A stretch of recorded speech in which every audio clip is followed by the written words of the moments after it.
Alrighty, welcome back to more Trailmakers, and today for you I have two World War I tanks. First, we are going to start off with a pretty iconic and classic, I would say, World War I tank.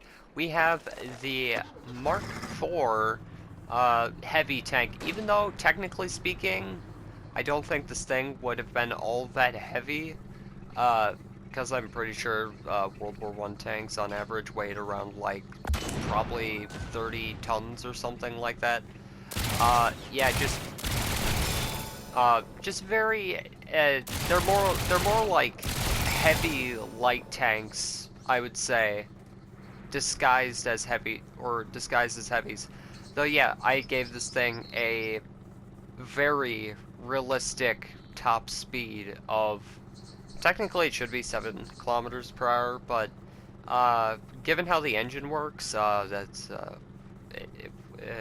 it just doesn't work necessarily. I could probably do a bunch of tweaking to the engine and stuff to get it a bit more accurate.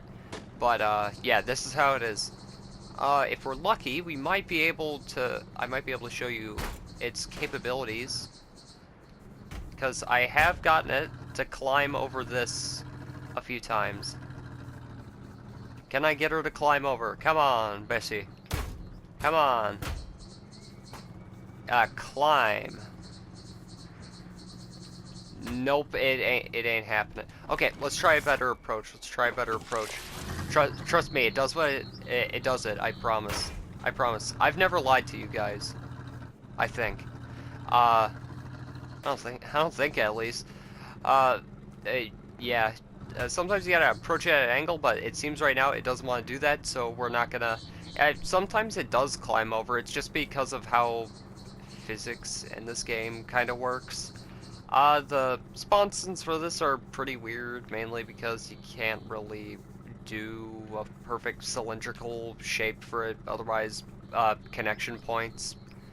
And I don't want to have to deal with that, guys. I don't know about you. I just really don't want to deal with that. So let me give you the nice 360. So as you can see, we have the British markings on the front part there. Sadly, I couldn't get it up onto the tracks because those have decals on them, and yeah, it's supposed to go all the way around because the tracks go all the way around. Technically, on the real one, it would. On the real Mark IV, but yeah, this is Trailmakers, and we don't really have that at the moment, so yeah. So yeah, we have, of course, the guns, which are able to turn pretty far.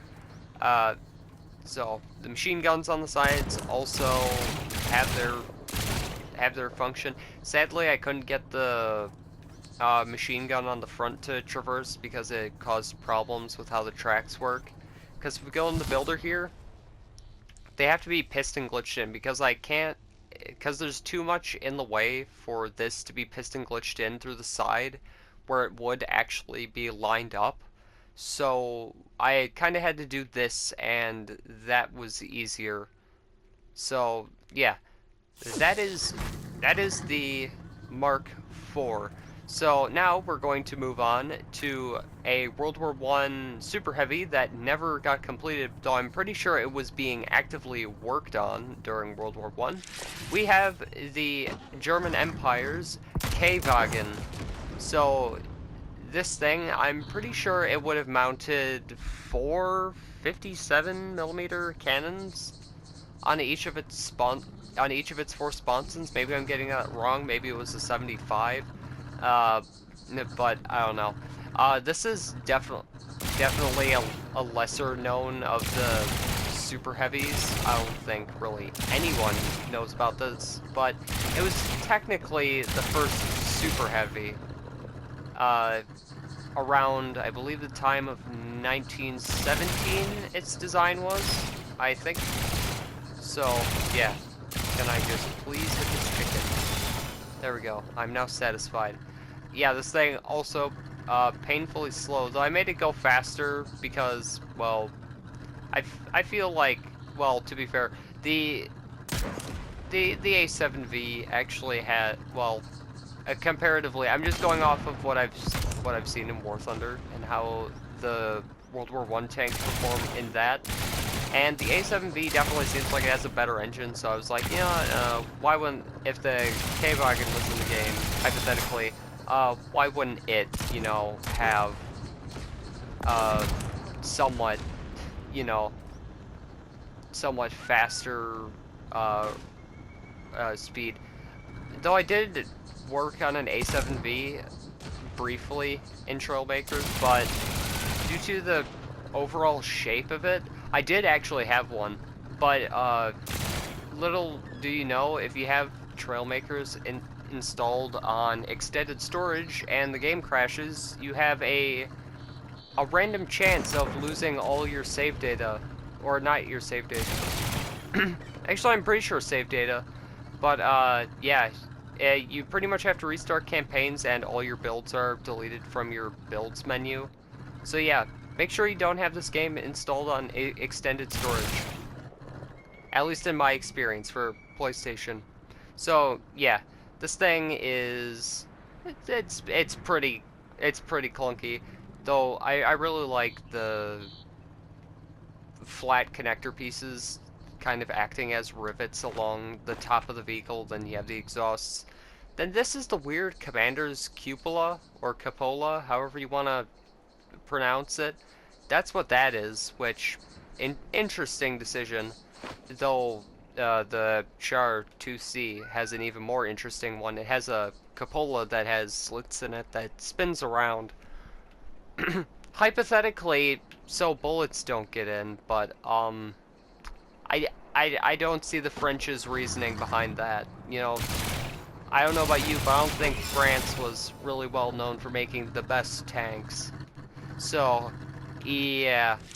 Actually, let's do a side by side. So let me get the K-Wagen right there. Then, okay, grab the Mark IV. Wait, I worked on this before the, oh no. Yeah, that makes sense. I worked on this before the Star Destroyer because, yeah. The progress on that is going to be slow, so don't expect an update on that anytime soon because I don't want to lose my mind working on it.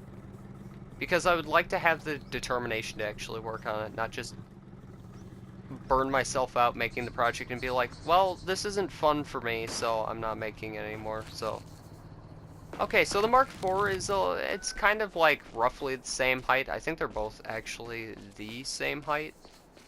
Maybe. Maybe this one's like ever so slightly taller just because of the tracks. Though I'm thinking that for this one, I should make it 2 blocks wider just so I can fit the larger treads into the build. Just so it has a bit more functionality. But yeah. Though, just looking at these, you can see, like, the differences in design philosophy. Like, this one, well, I mean, to be fair, when you're designing a Super-Heavy, pretty much what you're going for is semi-survivability, I would assume, though this thing would have the K-Wagen, that is, would have most definitely been probably exclusively used for, trench sweeping and, bombardment. Or maybe to destroy artillery pieces, I guess, maybe, but that doesn't really make much sense because the artillery pieces were at the back of the trench lines, so yeah, take that however you want. But yeah, just like how different it is. Though, actually, I technically could do minor changes to this thing and make it an A7VU, which, if you don't know what the A7VU is, it is pretty much Germany copying the design of the Mark IV, Mark V, and putting the sponsons more located towards the rear of the tank. It looks pretty much the same. If you look at a picture of the A7VU, it looks essentially the same as a Mark V, Mark IV. But anyway, that's enough me ranting about World War One. Actually, I used to have 2 very nice World War One planes I built, but yeah, the game crashed on me back when I had it installed on extended storage, so I lost both of them. And I tried recreating it, but it just didn't look the same, so I just gave up on that idea of overall. I might try and rebuild it. I had a Pfalz D3, and I believe a Fokker D7, and maybe some Bristol British thing, whatever. I don't care about British mono-engine aircraft. I think that, I'm not going to get into that. We're not getting into that. We're not getting into that. That is a rant in of itself. If I ever build a Spitfire, that's the rant I'm doing for that episode. But anyway, I hope you guys enjoyed. And these have been my 2 World War I tanks. So, yeah. I hope you enjoyed, and I will see you in the next one, where I think... I like how I say I'll see you in the next one, which prompts people to, like, click off the video. Then I immediately am like, oh wait, maybe I should announce what else I'm doing. But yeah, I think I might actually try and rebuild the World War I planes that I did. Maybe. Definitely the Pfalz. Definitely that one. The Pfalz D3 is probably one of my favorite World War I aircraft ever made. Absolutely beautiful aircraft. Anyway, I'll see you in the next one. I'm done yapping. I promise. See, I'm doing it again. Anyway, bye.